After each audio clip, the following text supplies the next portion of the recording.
बिस्मिल्लाहिर्रहमानिर्रहीम। अस्सलामुअलैकुम नाज़रीन, तमाम तारीफ़ ज़ात पाक की जिसने ये कायनात तख्लीक की और दुरूद अस्सलाम आखिर ज़मान नबी हज़रत मोहम्मद सल्लल्लाहु अलैहि वसल्लम की ज़ात पाक पर जिनकी वजह से ये कायनात तख्लीक की गई। नाज़रीन, आज की वीडियो में हम बात करेंगे जस्टिस काजी फैज़ साहब का बुलावा आ चुका है और ये बुलावा केस में आया है और तहरीक लबैक पाकिस्तान ने भी अपना जो है ना वो जवाब जमा कराना, यानी इनसे भी जवाब तलब किया गया है। यानी एक बहुत बड़ी कार्रवाई का जो है ये आगाज़ होगा। ये कार्रवाई क्या होगी और इसमें कितनी फ़रीक़ैन है, ये तमाम चीज़ें आप लोगों के साथ इस वीडियो के अंदर शेयर की जाएंगी। चैनल पर नए तो इसको लाजमी सब्सक्राइब करें, वीडियो को शेयर करें और कमेंट्स भी करें। जितने बहन भाई देख रहे हैं ये आपसे रिक्वेस्ट है। सबसे पहली बात नाज़रीन, आपको मालूम है कि जस्टिस काजी फैज़ साहब ने मुबारक सानी कादियानी केस जो था वो सुना था और इसके ऊपर उन्होंने गालबन 6 फरवरी को 2 दिन पहले इलेक्शन से फैसला दिया था। असल में अगर देखा जाए ओवरऑल तो इस फैसले को उस वक्त हाईलाइट नहीं किया गया। अगर आप थोड़ा सा सोचें कि अगर उस वक्त इस फैसले को हाईलाइट किया जाता और जिन्होंने ये 6 फरवरी को फैसला करवाया उनका आइडिया या उनका ख्याल या उनका प्लान ये था कि 6 फरवरी को जब ये डिसीजन आएगा और इसको पूरा मीडिया जो है वो हाईलाइट करेगा, लेकिन इस मीडिया ने फिर इसको हाईलाइट तकरीबन 1 हफ्ते के बाद जाकर किया, यानी जियो न्यूज़ ने। पहले उनका प्लान ये था कि इसको हाईलाइट करवाएंगे, मजहबी जमातें सड़कें पर निकलेंगे, यानी ओवरऑल प्रोटेस्ट होगा पाकिस्तान के अंदर। जब प्रोटेस्ट होगा तो उसके नतीजे में हम इलेक्शन को डिले कराने में कामयाब हो जाएंगे। ये एक प्लान था। किन का प्लान था? उन लोगों का प्लान था। किन लोगों का? जो लोग इलेक्शन करवाते हैं, जो लोग इलेक्शन हरवाते हैं, जो लोग वज़ीर आज़म बनवाते हैं, जो लोग हुकूमतें गिराते हैं, उन लोगों का ये प्लान था कि हम सबसे पहले क्या करेंगे।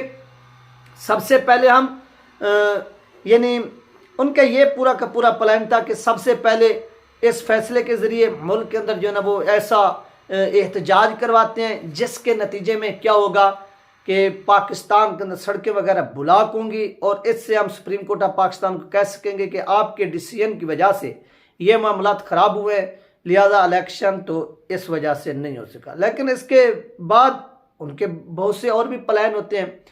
शायद इसको उन्होंने उस वक्त हाईलाइट नहीं करवाया कि हाँ इलेक्शन करवा लेते हैं, फिर इलेक्शन धांधली ज़दा होंगे। जिस तरह से हमने लोगों को हरवाना है, जितवाना है और हरवा जितवा कर क्या करेंगे, आगे हुकूमत बनवाएंगे। जब हुकूमत बनेगी तो लोगों का एतराज़ होगा कि ये 2 नंबर हुकूमत बनी है, धांधली ज़दा हुकूमत है। तो इस चीज़ को छुपाने के लिए तो हम यहाँ से ये फैसले को हाईलाइट करवा के प्रोटेस्ट करवा देंगे। आपने देखा भी था, ये सिचुएशन बन भी गई थी कि हर तबके ने इसके ऊपर क्या किया, एहतजाज किया, प्रोटेस्ट किया। आप सब लोग ने देखा। तो ये इनका पूरा का पूरा नाज़रीन एक प्लान होता है जो ये वक्त के आने के ऊपर जो है वो यूज़ करते हैं हर वक्त। अब आप देखेंगे ये पेंटिंग के अंदर ये जो हल्के पड़े हुए हैं, ये क्यों पड़े हुए हैं? जहाँ पर ये धांधलियाँ हुई हैं ये इस वजह से पड़े हुए हैं कि हुकूमती लोग अगर नखरे करेंगे या आंखें दिखाने की कोशिश करेंगे तो उसी वक्त इलेक्शन कमीशन को कहेंगे कि भाई इनके खिलाफ डिसीजन दो, दोबारा गिनती करवाओ, जो जीते हुए हैं उनको जितवा दो और इनको हरा दो, इस तरह से इनकी हुकूमत तोड़वा दो। यानी उनके पास ऑलरेडी एक नहीं 3 प्लान मौजूद होते हैं कि किस वक्त किसके ऊपर हमने अमल दरमद करा देना और अपने जो मकासद हैं वो अचीव करने, वो हासिल करने हैं। और इस तरह उन्होंने ये किया भी, हमने अपनी आंखों से देखा। प्रोटेस्ट का पूरा माहौल बन गया। जब पूरा माहौल बनता है तो एहसास होता है। एहसास क्या होता है कि इसमें गवर्नमेंट ऑफ पंजाब वो है वो फिल फॉर इन्वॉल्व हो जाती है। यानी एक गवर्नमेंट का इदारा फैसला दे रहा है, दूसरा उसमें फ्रीक बन रहा है जिसका नाम है पंजाब हुकूमत। तो आप खुद इस चीज़ का अंदाज़ा लगा लें, आप खुद के ये किस तरह से जो है ना वो माहौल क्रिएट हो रहा है या क्रिएट किया जा रहा है। आप इससे जो है ना खुद जो है अंदाज़ा लगा सकते हैं कि ये माहौल किस तरह से क्रिएट किया जा रहा है, क्रिएट हो रहा है। कि एक तरफ से ये पहले प्लान करते हैं और प्लान करके दूसरी तरफ से ये क्या करते हैं, उसके ऊपर अमल दरमद कराते हैं।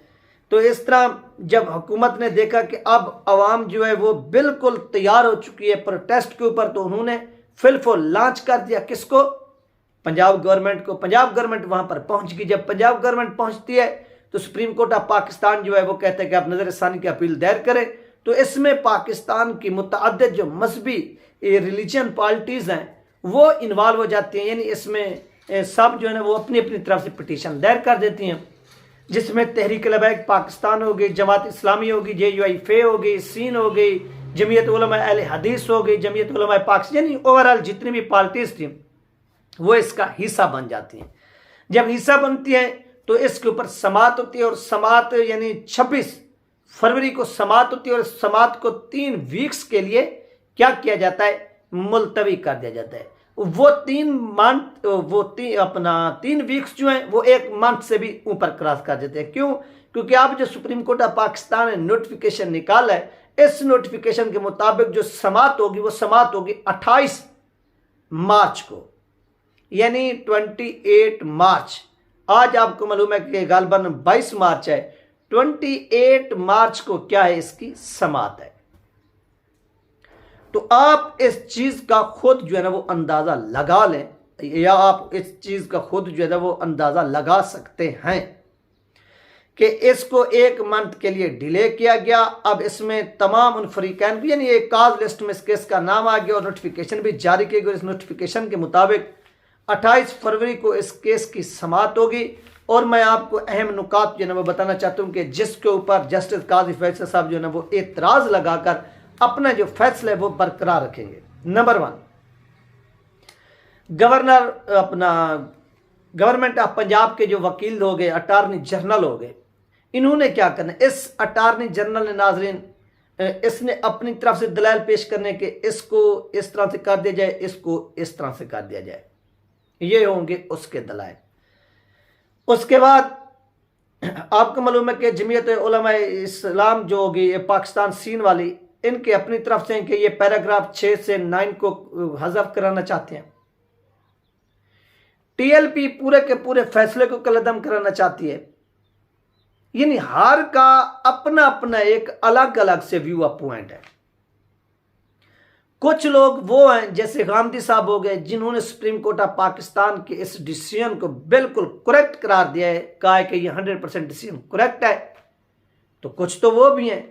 अब यहां पर क्या होगा, अब यहां पर यह होगा कि जब जमात इस्लामी का व्यू ऑफ पॉइंट अलग होगा, TLP का अलग होगा, JUIF का अलग होगा, जमीयत उलमा अहले हदीस का अलग होगा, पंजाब गवर्नमेंट का अलग होगा, यानी ये 5-6 जितने भी फरीकैन हैं, इनके जब अलग अलग व्यू ऑफ पॉइंट होंगे तो जस्टिस काजी फैज ईसा साहब कहेंगे कि भाई आप खुद, यानी जो आप फरीक बने, आप खुद जब किसी एक पॉइंट के ऊपर, किसी एक नुक्ते के ऊपर इत्तफाक नहीं करते, मुत्तफिक नहीं है, तो फिर हम इस चीज को किस तरह से कलअदम करें।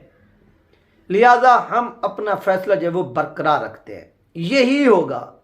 मुझे ऐसे लग रहा है। हाँ, बाकी मैंने जिस तरह से आपको समझाया है, इसमें अगर आपके जहन में कोई चीज़ आ रही है तो वो भी आप कमेंट सेक्शन में लिख सकते हैं, या बता सकते हैं कि नहीं इस तरह से भी हो सकता है, वो आपकी अपनी मर्जी। लेकिन जो मुझे नज़र आ रहा है वो यही नज़र आ रहा है कि इस तरह से क्या होगा, ये चीज़ करेंगे, और ये हमारी लग ऐसे रहा है। मुझे ऐसे इन खदशात का जो है ना वो ऐसे समझने के खदशात जो है ना वो नज़र आ रहे हैं कि इस तरह से ही होगा।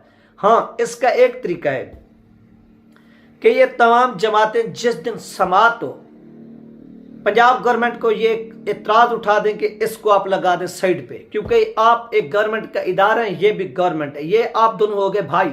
लिहाजा एक भाई को हम साइड पे लगाते हैं, ये भाई बिल्कुल भी हमारे केस का हिस्सा ना बने।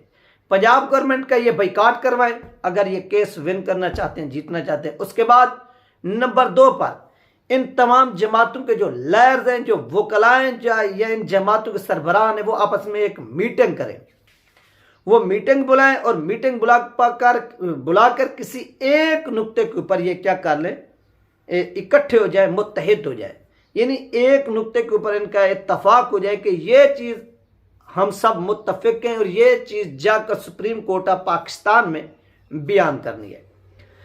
यानी अगर पैराग्राफ 6 को आपने हज़फ करवाना है, 7 को करवाना है, या 8 को, या 9 को, या 10 को, या ओवरऑल डिसीजन को आपने कलअदम कराना है, तो आप सब लोग उसके ऊपर इत्तफाक कर लें, और एक यानी शामिल सब आपका इत्तफाक हो, आगे जो लहर हो वो जाकर ये कहे कि हम सब ने इत्तफाक कर लिया है, लिहाजा हम सब की तरफ से ये एक शख्स जो है, ये एक लहर जो है, ये जाकर अपने दलाल देगा, और इसके ऊपर जो भी डिसीजन आएगा, यानी वो हमें डिसीजन तो सुप्रीम कोर्ट ऑफ पाकिस्तान ने देना, फिर तो एक्सेप्ट करना ही पड़ेगा।